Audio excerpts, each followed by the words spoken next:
now listening to Protecting Your Nest with board-certified family medicine and obesity medicine specialist Dr. Tony Hampton. For more, visit drtonyhampton.com.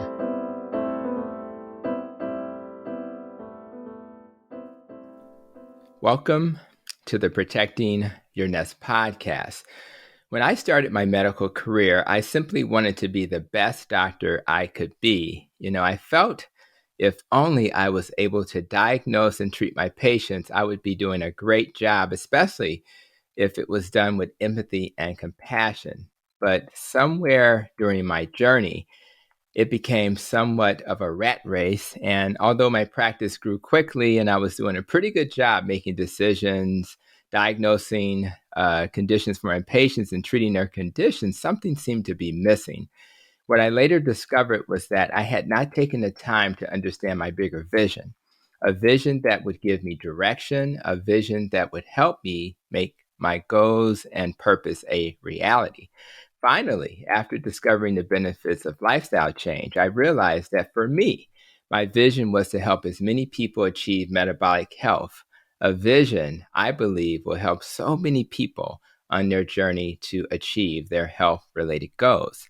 Today, I wanted to reintroduce you to the founder of The Diet Doctor, a man whose vision of his life and career continues to evolve, an evolution that is not only impacting his life, but the lives of others who have benefited from the many resources he provides through his Diet Doctor platform. Today's guest is Dr. Andreas Eenfeldt. Dr. Eenfeldt is a Swedish medical doctor specializing in family medicine like myself, and is an author, speaker, and of course, founder of the Diet Doctor platform. Working as a family doctor in his earlier years, Dr. Eenfeldt discovered nutrition and the benefits of low-carb diets, and in 2007, he founded the Diet Doctor platform. He quit his day job, seeing patients, and is now focused on helping you achieve your metabolic health through his online community. Diet Doctor has really grown substantially over the years, and it's really nice to have a resource for all of us, evidence-based, that's helping us all achieve our health-related goals. And with that, Dr. Eenfeldt, it is my pleasure for the second time to welcome you to the Protecting Your Nest podcast. Thank you, Tony. Great to be here again. Looking forward to it. It'll be fun. Yeah, let's have fun today, and let's start our conversation by talking a little bit about your career before Diet Doctor. I'm sure you had a vision of what a doctor should be, what a doctor should be doing, but that kind of changed a little bit. So talk a little bit about your initial vision of what you thought your life would look like as a doctor in Sweden. Yeah, thank you. It's similar, I guess, to the story you're telling, and I think similar to many other doctors. You come in and you think that as a doctor you're supposed to help people get healthier, obviously, and feel better. But what can often happen is that, like you said, you get sort of into this system where a lot of the system is kind of set up to treat people with chronic conditions, with lifetime medications. And as a doctor, we're not really trained or sort of incentivized or given enough time or resources to truly work effectively with lifestyle interventions, which means that when it comes to things like obesity, type 2 diabetes, and hypertension, and all these sort of chronic conditions that can follow, the emphasis is going to be very much on medications. And what I found, like yourself and like many other people, is that patients who are ready to do a lifestyle intervention, who are ready to change how they eat, can really get a tremendous, amazing improvement in their overall health, where instead of hiding the symptoms and reducing complications by taking medications every day, you can actually remove the cause of these sort of metabolic problems, and then you don't even need the medication, and you don't need the side effects of those. And generally speaking, people can tend to feel a lot better, get more energy, feel stronger. So like yourself, I got really passionate about lifestyle interventions for metabolic health and well-being, and really got into this low carb and ketogenic approach, which is one approach that can work extremely well for people. So what I realized, this is more than 15 years ago now, is that there were no good resources online in Swedish, and eventually I realized there were no amazing resources in English at that time either. So I decided to give it a shot, and started first the website in Swedish and then in English, the dietdoctor.com website. So it's been an amazing journey. Now we're a big team running it, so I can't take credit for all of it, but it's really an amazing team behind it. And what we've tried to do is make it simple for people to reduce the carbohydrates in their diet, find recipes, meal plans, tools, and knowledge and inspiration in order to make that kind of change. And some pretty amazing stories from people who have transformed their lives that way. I mean, you know this as well as anybody, but it's really gratifying to hear those stories.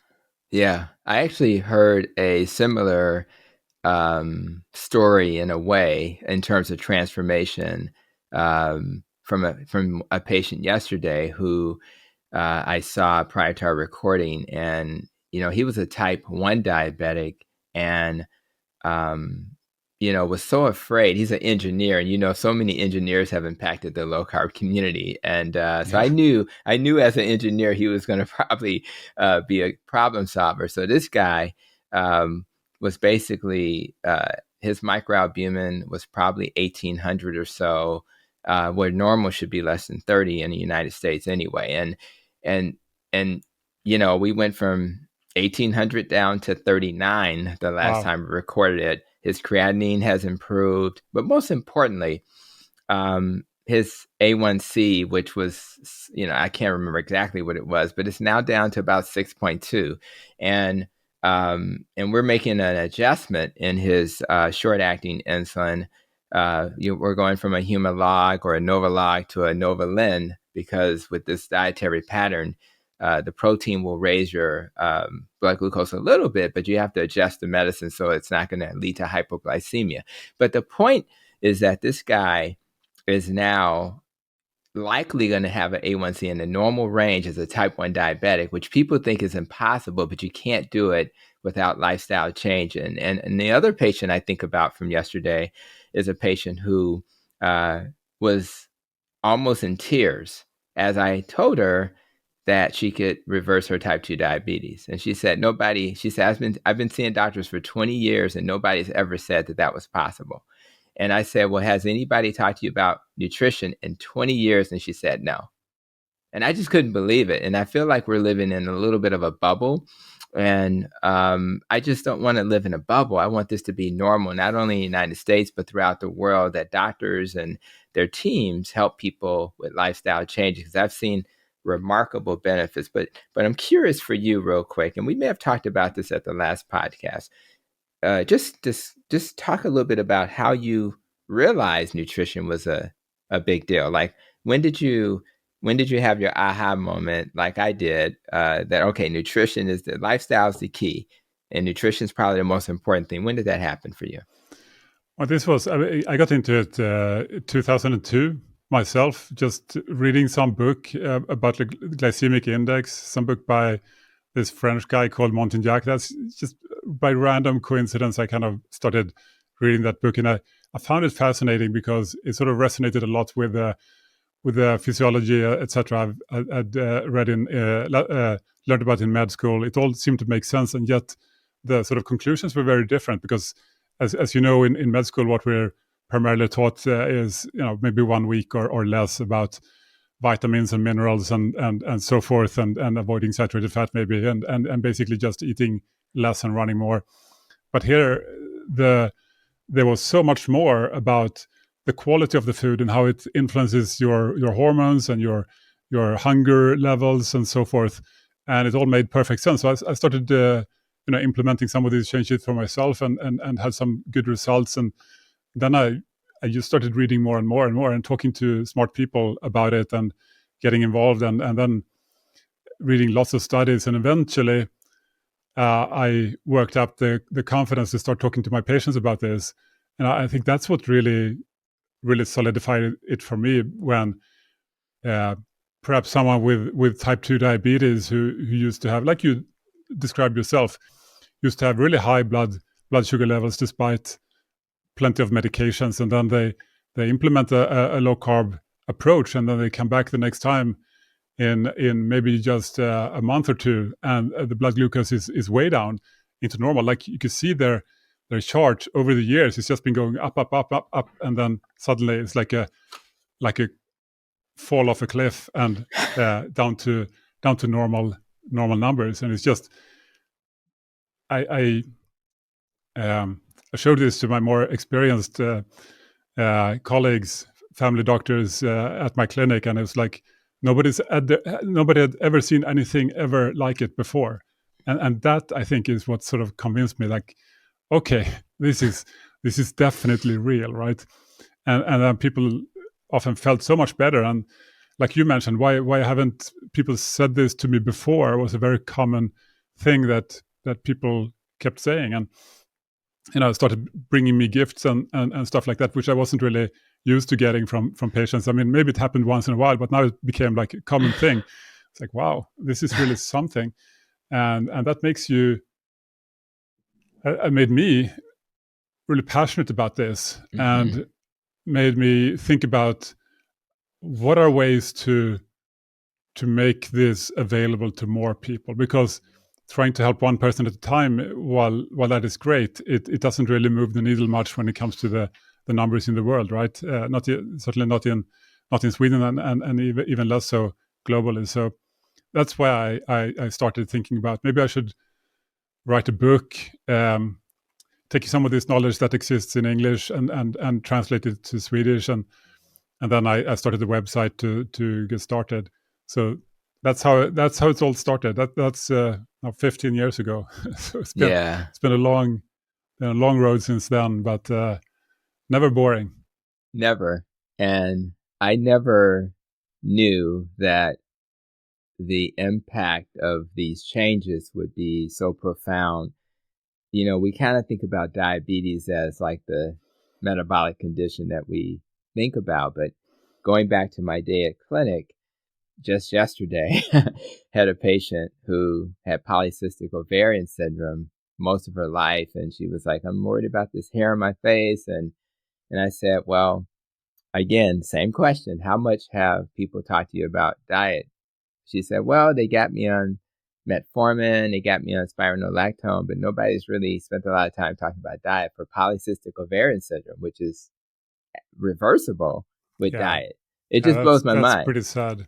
It's very sad. And she was not, this 18-year-old. She was probably closer to 30, and I just couldn't believe it.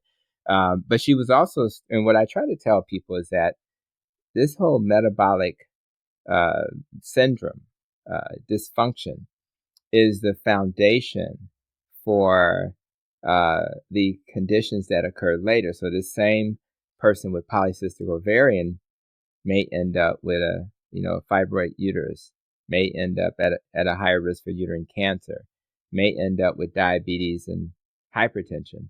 All of these things are going to likely follow. And so we've been given a warning. The acne and the hair growth and the polycystic is a warning that, Houston, we have a problem. So we need to, and it's like, I just really hope that more and more clinicians kind of see that connection. I also feel the way you do in terms of, you're having these discoveries and you're sharing them with your colleagues. And I literally will see a profound improvement and run down the hallway and say, Dr. Bob, man, you got to see this. Look at this microalbumin improve, like I mentioned earlier. Look at this creatinine. Look at the blood pressure. No medicine changes whatsoever. And that does take a little longer for most people. But man, she was in the 190s systolic, and now she's in the 130s with no medicine changes. And it's like they've never seen that. Exactly. And so Exactly. It's so fascinating. Like they've been working for decades, and they're like, wow, I never saw that before. Uh, and here I am just getting started, kind of in my first few years as a doctor. That was yeah, profound experience, really. you hit the lottery. And it's such a random In a thing. way, yeah. I kind of shared with a previous guest on the podcast how life is random. And I don't want it to be random. I want us to all kind of experience this together. Um, Well, I find it fascinating, connected to what you said.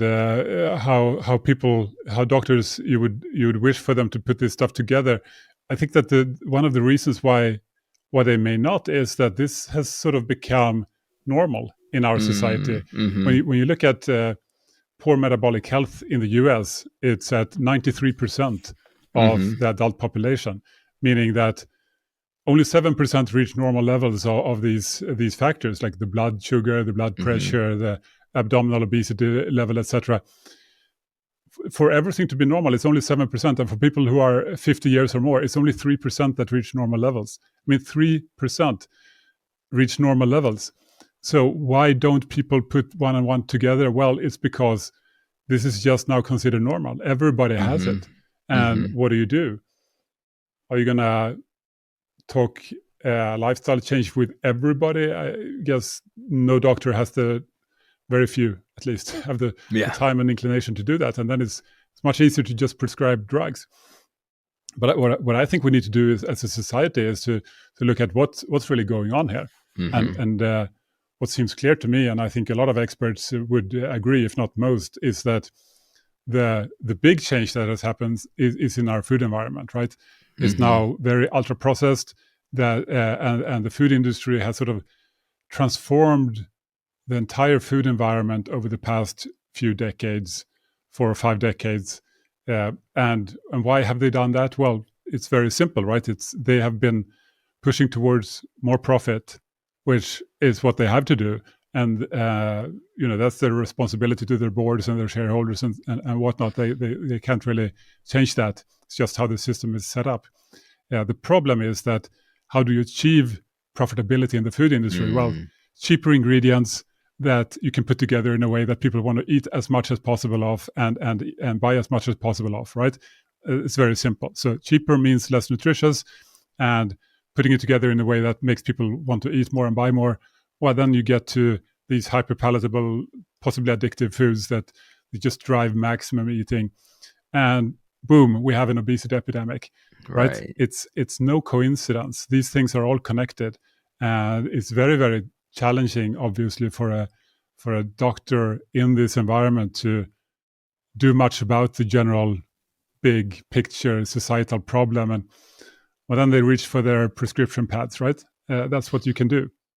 Yeah, and I would even argue there is a way for industry to make a little bit of a compromise. And I think about Dr. Eric Westman and how he gives those examples of his patient who's a truck driver who is eating McDonald's, right? And so maybe there's a way for all food companies or restaurants in this case to market. We have low carb options. It may still be processed. It may still but it's just, we have a meatless or burgerless, a bunless burger option that we actually advertise. Here's a low carb section of the menu. I went to a place that serves what would be traditionally fried chicken, but they also had they had a low, literally advertised as a low carb option. And it was, get all the chicken you want that's baked and green beans as the side. And it automatically didn't include the biscuit. So I think there's a way to see. The thing is, there's always going to be people who didn't get the memo and they're going to continue to eat the traditional fast food fried chicken with batter. But can we at least have an option? Because I think we have to kind of work together to at least say, this is better for this diabetic.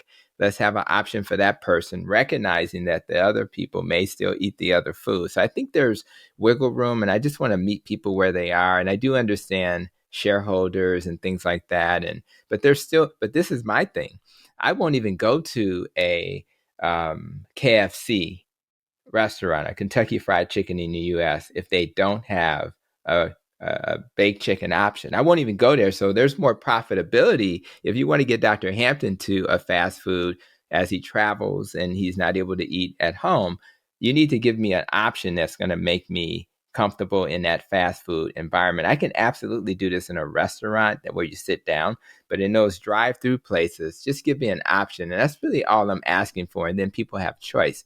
So as we talk further, I think I want to go to the heart of the matter, which is why we decided to have a second appearance on the podcast. My patients, I refer to the Diet Doctor platform so they can have, menu options. They can have, education around low carb. Certainly, the information that you guys share on YouTube is very valuable. It's all kind of geared towards low carb, but I started my intro talking about vision and changing the vision and knowing what your vision is. So I want to talk a little bit about how you're starting to shift your vision a little bit from, where are you and a diet doctor in terms of moving forward? What vision changes have you guys been discussing? Yeah, a lot to talk about that. I think we've learned a lot over the years. Now, I'm the biggest fan of low carb that you're likely to find anytime soon. I mean, I've been on a low carb diet myself for more than 20 years now, and keep eating, way fewer carbs than most people for sure, like half or a third or less. So, no doubt, low carb is a very effective option that works really well for a lot of people, and I'm a big fan and will always be. I think what I think, by the way, the low carb, the Diet Doctor website, the plan is for that to keep being the number one place for low carb and ketogenic diets, and keep focusing on that. We do have a sort of evolution of the approach going, as you mentioned, something that we use the word satiety to talk about it. It's kind of I think that the just to go to the beginning, connected to what you just said, absolutely there are things we can do in this food environment, right? We don't have to cook all our foods ourselves. We can actually sometimes eat fast food or convenient foods or available foods or cheap foods. What we may need to do is to make it more visible and easier to choose better options, just like the ones you just described. Mm-hmm. I think reducing carbohydrates is one effective approach that is very simple to teach and understand. But it's not the only one. There are many options that can work. And what we try to do with this satiety approach is find the common underlying factors that govern how much a food drives overeating or not, sort of. So ultra-processed foods, let's say a donut or something, is pretty much, or Dorito chips, pretty much maximum overeating. Like, it's very, very hard to stop eating that once you start. Yeah. And you're almost guaranteed to eat more than is ideal for you if you do it regularly every day. It's pretty much impossible to not do that. And I think the key problem in today's sort of food advice is this focus on just saying eat less and run more.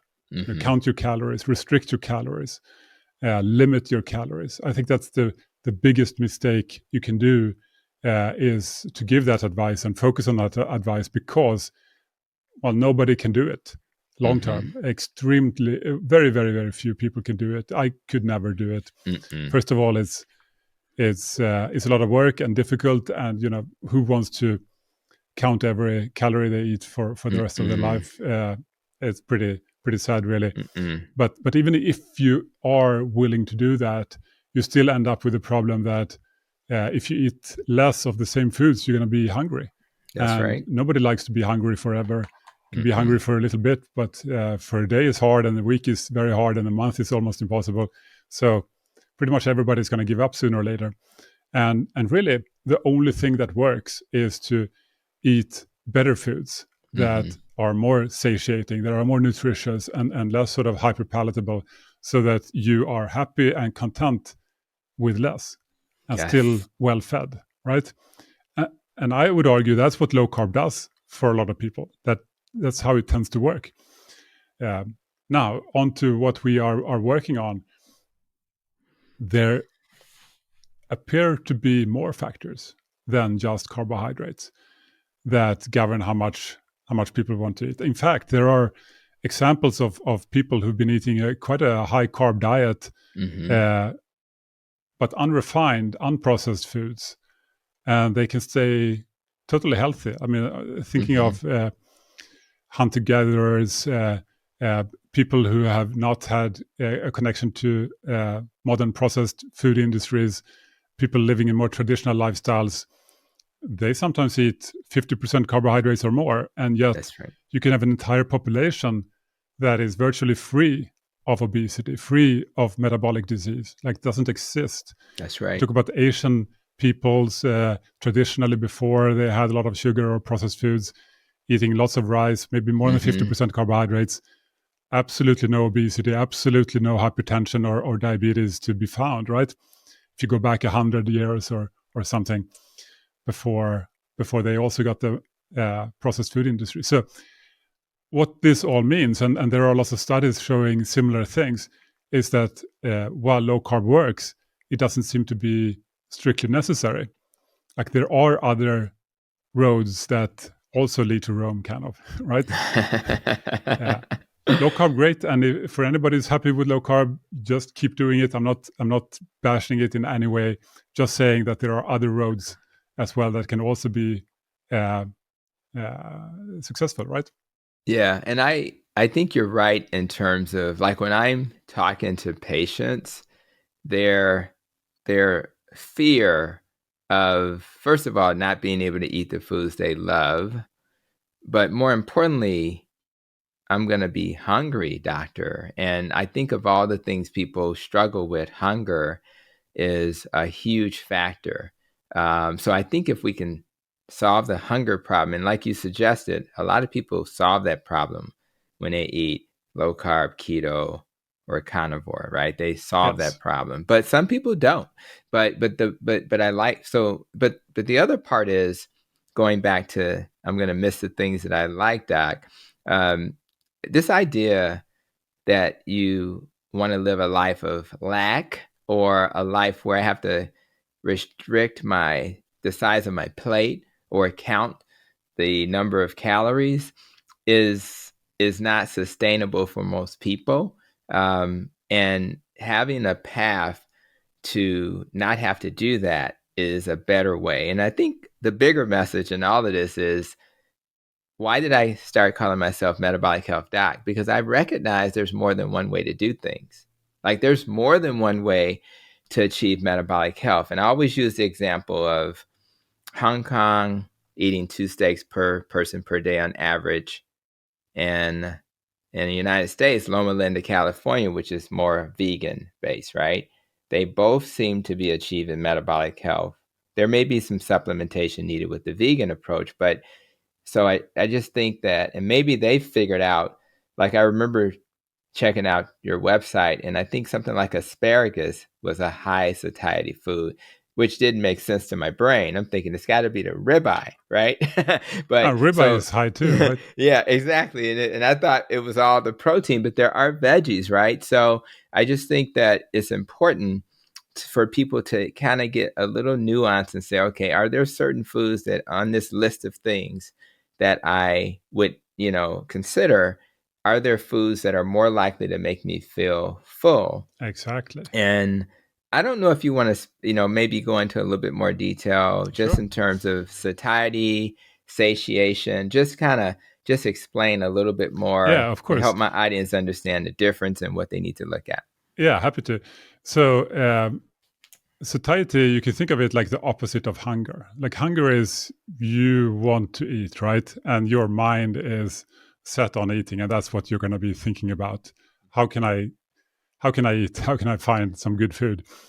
Satiety is the opposite feeling. It's not necessarily that you're uncomfortably full or anything. It's just you're happy and content, and now your mind is on something else. You're no longer very interested in food. You're satisfied, right? if you're thinking about something to do, you're thinking about something that is not eating. Maybe you want to go for a walk. Maybe you want to watch some Netflix. Maybe you want to talk to some friend. I don't know. But if you're bored, you don't start thinking about food. You start thinking about other things because food is no longer interesting. That's the feeling of satiety, I would say.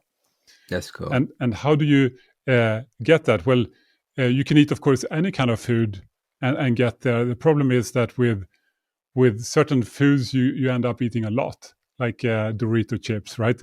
You're going to eat a lot of calories, a lot of energy before you reach that feeling of not being hungry anymore. So, and it's well known that there are certain factors in food that tend to make them more satiating. More satiating, meaning that you tend to eat less. Higher protein foods tend to be satiating. Higher fiber foods tend to be satiating. So let's say meat, fish, eggs, vegetables. These are sort of classical low-carb foods, right? They're also very high in protein and fiber, respectively.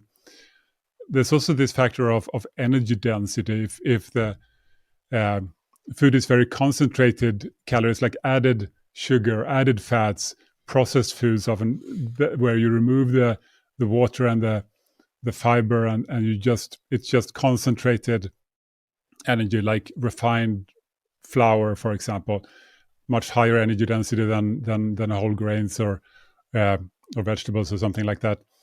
And then you have a final factor, which is this thing about hyperpalatable, very rewarding, almost addictive foods, and that's often certain combinations that drive that, such as fat and sugar together.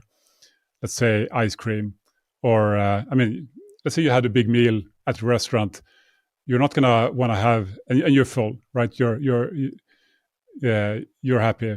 Yeah, you're not gonna want to order another steak. But if someone puts a plate of ice cream in front of you, maybe you will actually eat that. That's right. Because that's pretty nice. And that's a sort of fat and sugar combination, often together with high energy density. And there are other combinations that are interesting, like fat and salt together tends to be rewarding. Let's say plain unsalted nuts, they're nice.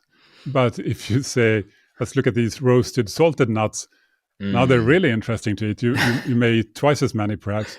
That's right. And same thing is actually true for carbohydrates and salt together. So like salted pretzels may be more sort of drive more eating than just something starchy on its own, sort of. So the bottom line is there are multiple factors that tend to govern how much we eat. And low carb is like a very simple rule that tends to lead most people in the right direction. You get to more satiating foods. It's easy to understand, easy to explain, and it tends to take you in the right direction. But it's not the only way that works, and it's not a perfect rule. It's a very simple rule, but not perfect. What we're trying to do with this satiety approach is to model all these factors, and then we're building an algorithm. We have an algorithm that sort of takes it all together and then ranks food on the scale from most to least satiating, basically. And then we could try to guide people higher up on the scale. Yeah. So that's the kind of approach we're taking. Taking all this complexity and still trying to make it simple. Right. Because we have two problems, right? Either you take a very simple rule, you say, okay, let's do keto or let's do vegan. And if you do it in a decent way with unprocessed foods, it tends to work, right? Alternatively, you look at all these factors. Do you have fat and sugar together? What's the protein percentage? What's the energy density? You have to divide it by the weight of the food and the fiber. How much fiber per serving? I mean, it becomes completely impossible to do, right? Yeah. So either simple rules that are imperfect or maximum complexity that's undoable. Well, what we try to do is take this complexity and still make it simple. What is the benefit of that? Well, you get more flexibility for one thing. You can have more of the foods you love. And the second thing is, because we're taking multiple factors into account, not just one, it can actually be more effective. So Yeah. the goal is to build something that is more flexible, more possible to tailor to someone's preferences, and yet still more effective, so that people who struggle to get to their goals may reach them. I mean, what you just said at the end was so critical. There are people who will struggle to reach their goals. There are people who I hand I have a link tree, and on my link tree, there's a 2-page handout, kind of like Dr. Eric's, page 4, right? Yeah. And so some people will get that handout and come back and they're healed. And they'll just like, oh, I just eat this and don't eat so much of that, right?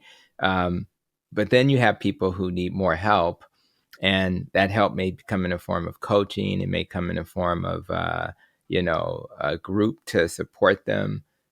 Sometimes they need behavioral health support. But what I like about, first of all, I love algorithms of any kind because it simplifies my job as a doctor.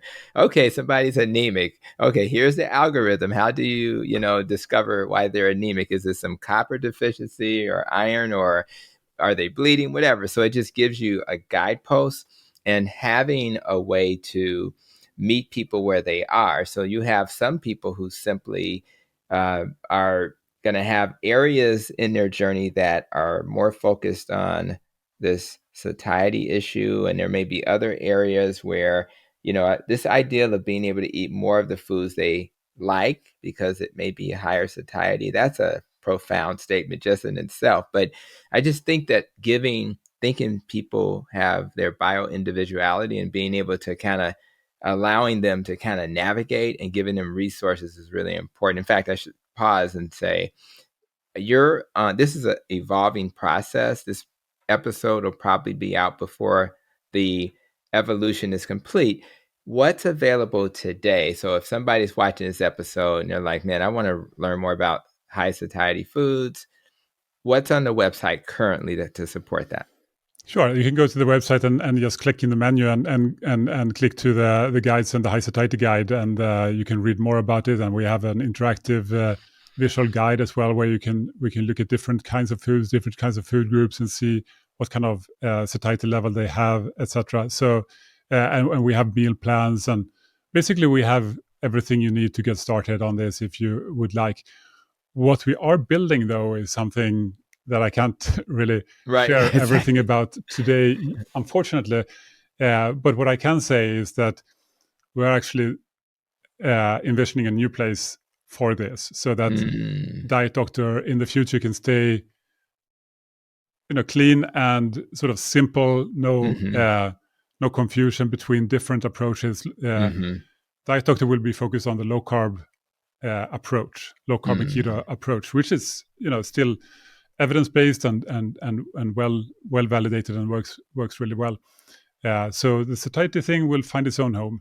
But I think that, as we discussed, 93% of the population in the US are metabolically unhealthy, and it's caused by this food environment we're in. Not everybody is going to go keto forever. Like 93% of the population on keto for the rest of their life. I don't think that's likely to happen anytime soon. So I think we need more options. Yeah. For people who like keto, that's amazing. For people who wouldn't want to do that, we need other options that are better than just saying eat less. Yeah. It has to be about eating better. And that's so complex today. That's why we have all these sort of simplified approaches, go vegan, or do this or do that. But what I envision, what we are building towards here is a much more flexible approach where we can see what is it that you love to eat, and then how can we help you make that better? That's right. Instead of having to change everything, right? Like maybe, like you said, if you go to Kentucky Fried Chicken, what is the best option for you there that you will still love? That's right. That's right. Yeah. And you wanna be able to.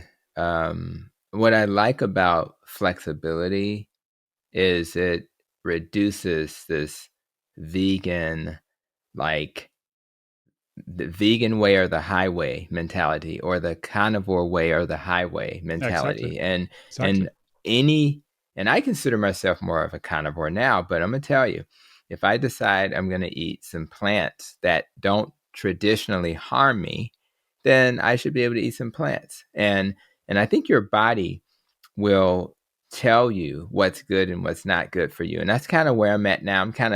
We're all kind of doing this ongoing experiment. So if I even when I choose different types of animals, which animals does my body tend to like more than others? And then we have to be careful, because sometimes what our body likes requires some adaptation. I mean, if a person doesn't make enough acid in their stomach and say, I can't eat a lot of meat, well, you may not be making enough acid. You may have not given your body time to adapt. So I just think that's really important. I also like the fact that as we kind of talk about vision and evolution today, it's okay to evolve, right? So if you are learning new information like you're learning today, and you're finding, man, I had not even heard the term high satiety foods. Well, now you have a new opportunity. And as the resources become more available to say, man, I had not known that asparagus was high satiety. And maybe if I'm going to have vegetables that don't spike my blood sugar, that leads to diabetes and hypertension and things like that, I now know, there's a group of foods that I can eat that are going to meet the low carb criteria if that's your journey, but also will make me not feel like I'm always hungry. So it's just a beautiful concept. Yeah, I agree. And just to make a clarification, asparagus, for example, it's high satiety per calorie, meaning that it's not going to drive you to overeat. You're never going to get obese by eating asparagus, right? Basically. Yeah, but it's also very few calories per serving, so you can't live on asparagus alone. Obviously, right. You may have to combine it with a ribeye or steak or fish or eggs or some vegan protein if you prefer that. So just to make that clear, I like that. It's high satiety per calorie, right? Anything you add asparagus to is going to be great, basically. Cool. But you'll have to, of course, eat more than just that. That's right. I guess another question in terms of how you've evolved and the diet doctors evolved, and you mentioned ribeye, which is my favorite.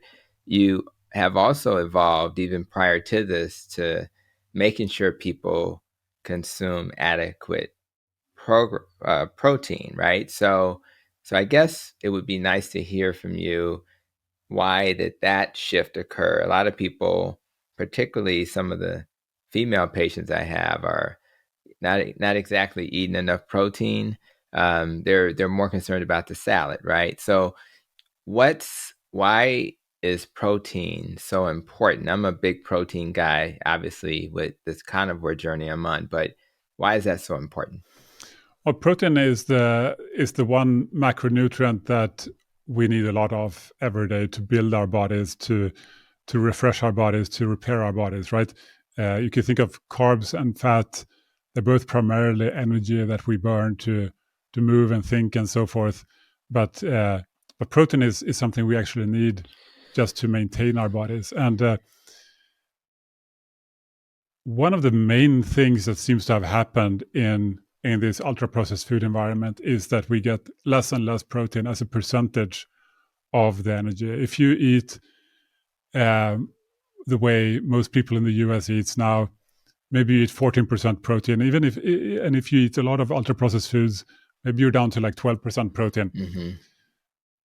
From an evolutionary perspective, looking at what our ancestors used to eat, that was probably more like 20, 25, or even 30% or more. Mm-hmm. And so 12% or 40% is very low. And why is that a problem? Well, we know that protein is the most satiating macronutrient. And in fact, there is a lot of research that suggests that we tend to eat enough food to get the protein we need every day. Mm-hmm. And if we don't get enough protein, then we're going to eat more. So what happens with the ultra-processed food environment when you dump sort of more added sugar into it, more added oils into it, more seed oils? Well, you dilute the protein. And the result of that is that people simply have to eat more to get the protein that their bodies need. and that the body is that the brain is it's not gonna be happy until we get enough protein, and that means eating low protein foods means we eat more. That this has been demonstrated in all kinds of animals and in humans too. And when you look at all these low carb studies showing a benefit of low carb for weight loss and for diabetes and so forth, what you see in all of them is that people tend to eat more protein. So you remove the carbohydrates. Now you have to replace that food with something else to feel full. And you tend to eat more fat, of course, but also more protein. So this may be one of the key factors why low carb is so effective for a lot of people, is that it tends to lead to more protein intake. And like you mentioned, maybe women in particular, maybe women post menopause, even more so in particular, often could benefit from more protein because it makes you more satiated, makes you happy eating less, makes it easier to maintain a good body composition and good metabolic health, and also a bigger lean mass. So you get more muscle mass. You tend to get more muscles with more protein, which we know is very connected to health span and lifespan. Yes. People who have more lean mass, who have a more muscular strength, they tend to live longer and they tend to live better. Like you have, when you get to a slightly higher age, you have a lower risk of falls. For example, falling and injuring yourself is a major risk for elderly people, which is something that can really wreck the rest of your life and shorten it by a lot, right? Break your hip or something. That's right. Well, if you eat plenty of protein, you will now have a bigger muscle mass and you will be more stable and you will lower your risk of falls. So there are all these reasons why more protein is often beneficial. People in this food environment tend to often eat quite low protein amounts. And yeah, so I'm a big proponent of increasing protein intake, basically, for all these reasons. What do you think? Yeah. Well, I agree. And so for all those checking out this episode, Dr. Eenfeldt, his advice is well received. I actually will ask my patients. We do, wellness visits, right? When we just kind of touch on urinary incontinence, we fill out their advanced directives, power of attorney kind of forms, and we talk about other issues. And I always ask, the patients to stand and kind of tighten their quads, right? And I say the next time because most of the time it's going to be a little soft, or you can't feel anything. Like I'll say tighten the quads and you feel nothing, and that's the muscle that's going to help me get out of my sitting position to my standing position. If I'm losing my balance, that's the muscle. So if it's nothing there, so it's a big thigh muscle, right? It's that big thigh muscle, right? And thanks for clarifying that. So, and I say next time I see you, I'm going to touch this thigh muscle. And I need to feel something next time. I need to feel some muscles fire. And yeah, because if that's not there, then how are you going to avoid that fall that's going to lead to a hip fracture? How are you going to avoid that fall that's going to lead to hitting your head? And truth be told, those are the types of things that harm us once we're over, as we get older. It's not the heart attack necessarily, it's the fall that then leads to the hip fracture, which then shortens your life. So I think that's really important. What I also well, go ahead. What's your thoughts? Yeah, I just wanted to clarify that maybe some people hear protein and think, "Oh, I need to eat a lot of meat. I don't want to eat a lot of meat." I mean, if you're carnivore, you probably don't have this problem because you're probably going to eat all the protein you need. Right? That's right. It's sort of hard to fail on that on a carnivore diet, I would say. But let's say you're a vegan or a vegetarian, then maybe you have to put some extra effort into getting enough protein. And of course, beans, lentils are really great. Soy products, if you eat that, is very high protein as well. And even perhaps if you don't eat so much beans or lentils or anything like that, maybe protein supplementation, protein powders, protein smoothie could actually be a good idea to make sure you get enough protein.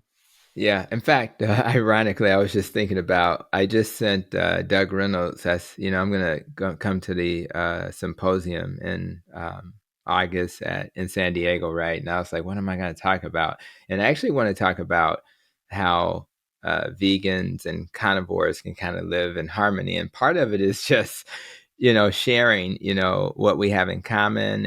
And sometimes it's just understanding, don't worry, carnivore, the vegan, there are ways, like you said, you got protein powders and high protein containing vegetables. They may not be as bioavailable, but there's a way to do this. And then that way you can honor my maybe it's my religion, maybe it's my culture, maybe it's my ethics, whatever it is that pushes me in a certain direction. But I just like the fact that the diet doctor is thinking broader, thinking of ways to kind of meet people where they are. And I think that's all important. So I'm a huge fan of that way of thinking. I think the other thing I wanted to mention is I tell my patients to eat the protein first. And I guess if it was a plant-based person, I'd say eat the higher protein vegetables first. Because unless you have sweet potato pie, in my case, that's what we ate, for Thanksgiving. Unless it was in front of me, if I just ate the protein first, I'm going to be full fairly quickly with that approach, as opposed to eating the things that are lower in protein first, because again, I'm going to feel full. So, but the key is don't have the sweet potato in front of you, because you're going to still want to eat that, right? So I think it's important, and I'm talking about sweet potato pie, by the way, but it's important that we just set ourselves up for success. And I think having a model where you're focused on high satiety foods sets you up for success. It just makes it we want to make this journey easy for everybody. And if we have a model where we're thoughtful about, oh, these are the things that are going to not harm me, and that may be the lower carb foods. These are the foods that are going to make me feel full, so that I'm not going to struggle when temptation's in front of me.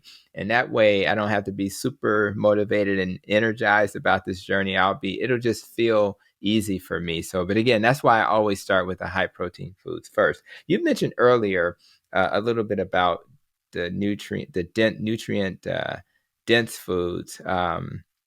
In a slightly different way, but I want you to comment a little bit about, because when I was in my nutrition training, it was always the kale and the spinach that were the most nutrient dense, at least that's the way we're taught, right?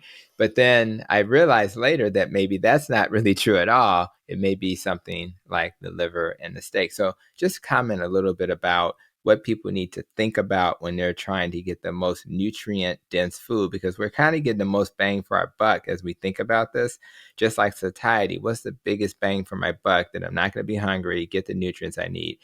There are certain foods that are more nutrient dense. Anything that comes to mind with that concept? Yeah, the way we try to simplify it is by looking at the protein percentage, because it's very strongly correlated with vitamins and minerals as well. If you eat natural protein-rich foods, they tend to be high in these other factors as well. Plus, protein is the big macro sort of nutrient that you need. So yeah, I would look at protein-rich foods like fish, meat, eggs, etc. And then from a plant-based perspective, perhaps beans and lentils and soy products would be ideal. Another thing that is somewhat connected to this is energy dense foods, and that's not necessarily a good thing in today's world, because we tend to get more than we need of that. We talk about energy as in calories, like added fats, added sugar, added refined carbohydrates. So the goal is to, at least in today's world, and at least for most people, is to get more nutrients but less energy. So that basically means a higher protein percentage. Okay, cool. That makes a lot of sense. And I think, again, the vision I'm hearing is a vision of, let's think bigger, let's find other ways to achieve our health related goals, and then have some tools in front of us that will help us figure out what's the best path Exactly. for the individual, which is you met me at, you had me at hello with that, right? I just think that's really important. And also I think that's a way, because part of my mission beyond metabolic health is starting to become, how do we get everybody to kind of be on the same page or a similar page, I So mean, I we're would all love kind to of work more closely with you. I mean, you're such a great proponent of this, and I love to hear you say it like that. Talking about, we don't need to. I mean, it can be fun to have a Twitter fight between carnivores and vegans, right. perhaps, but in real life, we can all be friends. Yeah. If you want to eat vegan for whatever reason and you're happy with that, that's awesome. Yeah. And for someone else who feels that they need a carnivore diet to feel healthy and be healthy, then let's do that in the best way. And we don't have to. There's no reason to fight. And Yeah. also this idea that it can become a little bit dogmatic in the nutrition world, where people have their ideas about how to eat to be healthy, and usually they all work, right? In ways like, whatever takes you away from the ultra processed standard American diet is going to be an improvement, right? Mm-hmm. So a lot of people, they have their own health journeys, whether on a low carb or high carb, but low fat and plant based.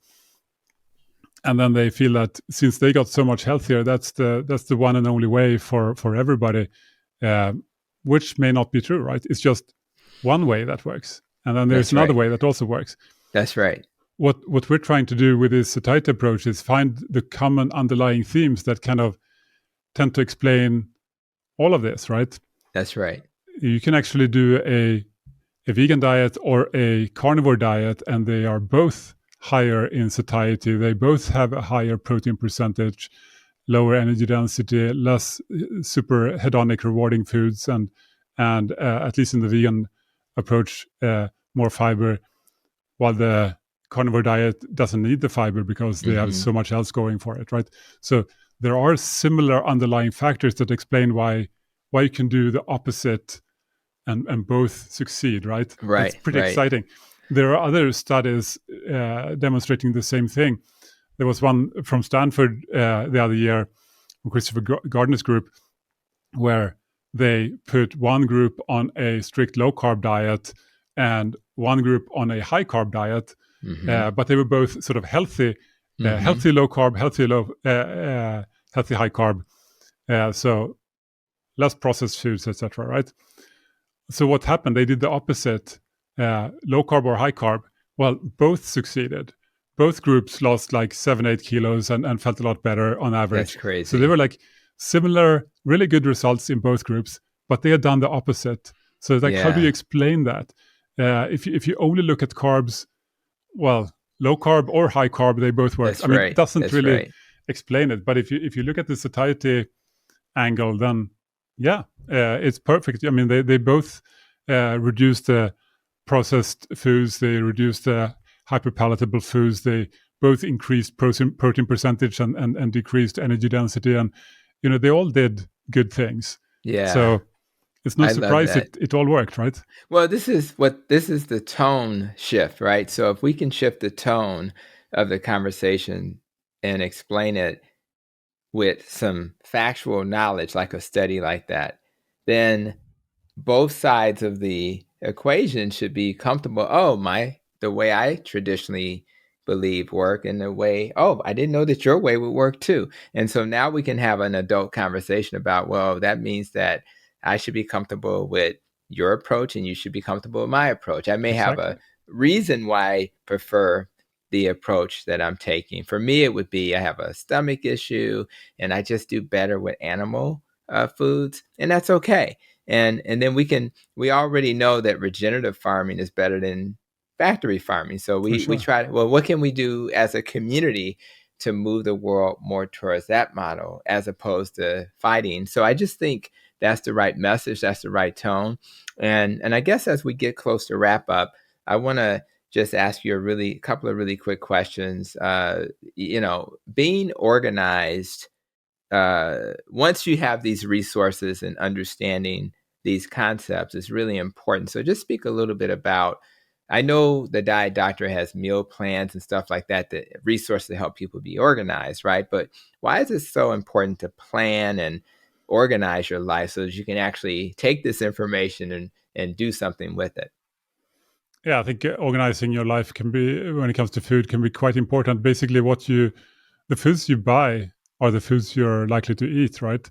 And if you buy good foods in the grocery store and you have them at home, then you're likely to eat them, and vice versa. So it That's right. becomes quite important, I think, to plan ahead and make sure you have good foods at home at as often as possible, if not always, right? Yeah, And perhaps avoid bringing home low satiety, um, high carb, high fat foods. If your goal is to improve in metabolic health and body composition, then you might be better off not having that food at home, or if you want to eat it sometimes, maybe in small servings. Then that's right. And actually, we have a rule in my home, which is there were times when we would find this is what led to this rule. We would have food at the bottom of the freezer that's been there for a year, right? And it's like you never got to it because you kept putting stuff on top of it. yeah. So our new rule was we have to kind of clean it out. We have to eat everything there before we go to put more in. And that's been very helpful. And if you're buying the right foods as you suggested, then it forces you to eat at home more. It forces you to uh, you know, eat you're not wasting. And so all of these things kind of support your journey as you're trying to eat and live healthier.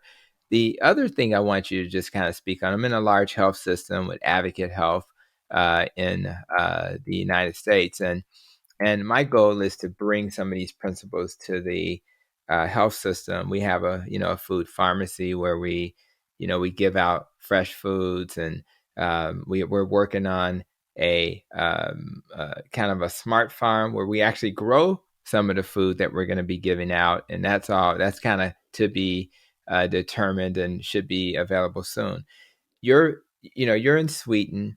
Have you seen changes that are suggesting that this metabolic health approach is becoming part of the narrative in Sweden, or is this something that we're still kind of hoping that will improve greatly?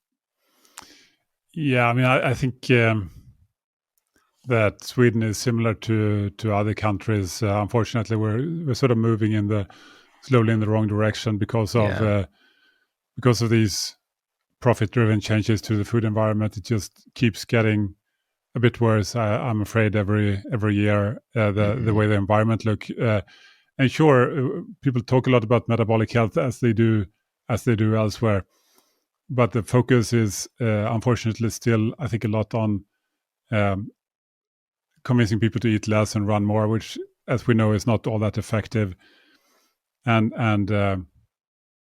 then we have, of course, a push to more medications, including GLP-1s like Ozempic and Wegovy and so forth, which are very interesting medications that I think can do a lot of good actually, Hmm. uh, but they don't solve the underlying Right. problem. You basically have to take them for the rest of your life to keep the effectiveness. And then there are also some, I think, worrisome signals that these drugs may lead to losing more lean mass Hmm. Right. Right. than other kind of weight loss approaches, including gastric bypass or things like that, tend to That's right. result in less loss of lean mass. So I'm a big fan of these medications. Actually, I think they are uh, quite beneficial and a good tool to have.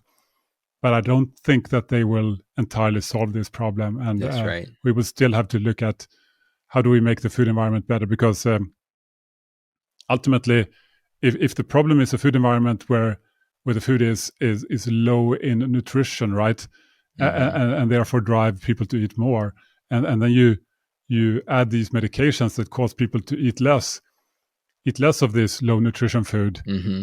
Well, you can imagine that exactly this signal is exactly what could happen. People lose lean mass, like Hmm. they're now even more under undernourished, right? When it That's comes right. to protein and other key factors. So I think that's a dangerous road to walk down.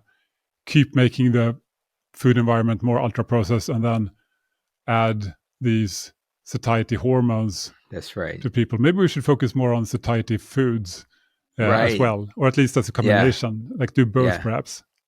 Yeah, I think we do both. And just to be clear for anybody who's hearing us, listening to us, viewing us, I have patients on GLP-1 drugs. I have patients who have had bariatric surgery, but 98% have not. So why is it so few people of my, so few of my patients who have to use those resources? Because you can actually do what Dr. Eenfeldt is saying, which is we have the root cause may be your hunger. So let's eat a high satiety food. The root cause is that you're not eating enough protein. So let's eat that. The root cause may be too much, stress in your life, not enough sleep in your life. So if we fix the lifestyle issues, you may not need Ozempic or Wegovy.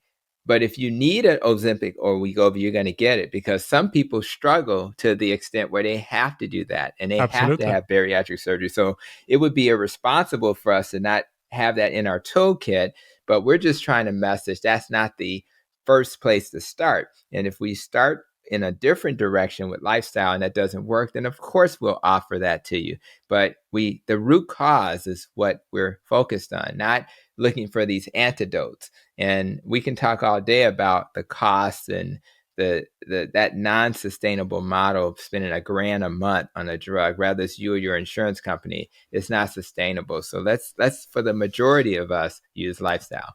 You can get So a lot of amazing food and training equipment and so forth for $1,000 a month. man, that's you preaching to the that's a very interesting way of looking at it. You could probably have a personal trainer and like you say, equipment. Most equipment, you spend $1,000, you actually can have a nice piece of workout equipment. Yeah, That is exactly. pretty amazing. I hadn't thought about that. So let's wrap up with the most obvious question I ask everybody, which is how you're planning to protect your nest. When you think about your focus over the next year beyond your work, personally, what are you working on personally to help you achieve your health related goals? Well, obviously, I spend a lot of time thinking about eating well and higher satiety foods, and also connected to building our resources for that. It's pretty exciting. Personally, otherwise, I guess what I need to work on as a CEO and um, family and father is just try to manage stress, get my sleep, and get some exercise. I try to do a little bit of exercise every day. Try to go running every week. But these are the things I'm working on. I guess sleep is my Achilles heel, but working on it. Yeah, well, we have prioritized sleep in my house, so that's better. I think just being more, I asked that question about being more organized. Well, we talked about food, but for me, it's like just being more organized and managing all the things. Like literally, when I finish recording with you, I got to run to clinic, and then I got meetings, and it's just so much, right? So, but I do appreciate you taking some time to come to the podcast for the second time, giving us a preview to the new endeavor you guys are taking on, helping people not feel hungry, expanding the conversation around satiety. I hadn't even heard the concept, to be honest, until you guys start bringing it to the table over the last year. And I really appreciate that because, again, it's one of the biggest barriers to my patients helping them achieve their goals. So with that, I guess we can wrap up. And I wanted to, obviously people know how to get to the Diet Doctor website. That's pretty obvious. Any other resources you want to point them to? Oh, that's probably the main one. You can find me at Twitter if you want to ask me anything. Pretty active there most That's days. cool. I'll make sure to have a link to the Diet Doctor and to Twitter. And then as those resources become more available, I'll do my best to share those as well when things kind of go from there. So thank you again. And Appreciate you, my friend. Thank you for coming to the podcast today. Thank you, Tony. It was a pleasure again.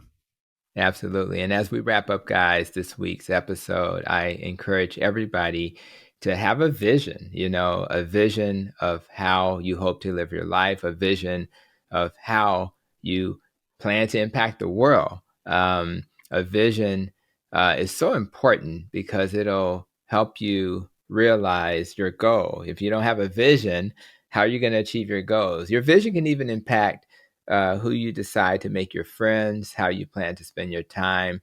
It even creates your habits, right? So maybe you should think about your vision and write that vision down. And then once you kind of hone that and figure out what that is, now let's create a to-do list of what it is you want to do to achieve that vision. And by doing that, it'll impact your day-to-day decisions, because by writing it down and making it a habit, it'll just become who you are. So that's what I try to do. That's what I encourage my patients to do. And I hope that's what you'll do. So I really appreciate you coming to this episode of Protecting Your Nest podcast, as we've heard the vision of Dr.